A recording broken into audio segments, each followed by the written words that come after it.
To build the best putting stance, it can be a little bit different to how you might build your full swing stance. If we start with a ball down in front of us here, we're going to stand with a slightly narrower stance compared to a full swing normal shot. And I'd be standing, comfortably hip width apart rather than maybe shoulder width apart for my full speed swings. The reason for the narrower stance is we don't need to move the body weight, we don't need to transfer the body weight, so we can stand a little bit closer together. The ball position is also positioned slightly ahead of centre.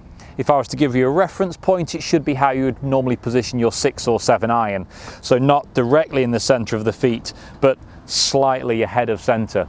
That should encourage us just to have a slightly upwards arc as we brush the ball, rather than having the ball back in the stance and sort of popping it down and bouncing it off the surface, or having it too far forwards and hitting it on the way up.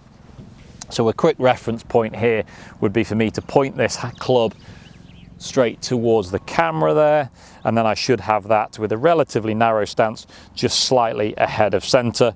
And when I make my stroke, I brush up slightly on the back of the golf ball, and that rolls the ball smoothly down the target line.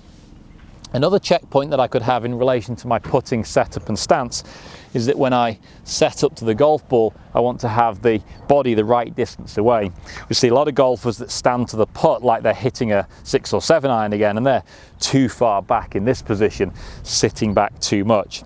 So the best checkpoint I can give you here is to feel like you get up nearer to the golf ball, feel like you really lean over and have your hands relatively close to your legs, but definitely not down here touching, just hanging nicely.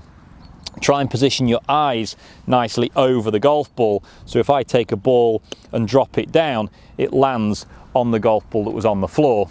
So that would be taking a spare ball and put it in your front pocket, set up so your eyes position nicely over the ball, and then take that ball out and drop it down, and it should hit, just missed on that occasion, it should hit the ball that's on the ground to make sure I'm leaning over. What you would find is if you were too far back away from the ball is you'd be here and you'd be nowhere near that ball. And lots of golfers are very surprised when they do this how far we would encourage them to tilt forwards and lean over the golf ball when they're putting. So in your putting setup, let's think ball position like a 6 iron, front eye hanging over the golf ball, do the bombs away drop, so you drop the ball from your eye socket and it should hit the ball on the floor, and that should feel like you've got a better and more consistent setup to produce better and more consistent putts.